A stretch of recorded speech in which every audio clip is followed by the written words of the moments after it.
को अहम खबर से आगाह करते चलेंगे। आपको बताएंगे इस वक्त के ख्वाजा आसिफ जो है नैब रावलपिंडी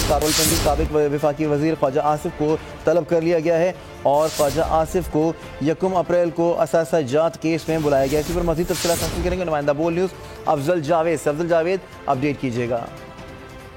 जी देखें, साबिक वफाकी वजीर और मुस्लिम लीग नून के जो सीनियर रहनुमा हैं ख्वाजा आसिफ, उन्हें अब जो है नैब रावलपिंडी ने जो है तलब कर लिया गया और जराए ने इस बात की तस्दीक कर दी है कि ख्वाजा आसिफ को 1 अप्रैल को नैब रावलपिंडी में तलब किया गया और उनको जो एहसासाजात केस में बुलाया गया और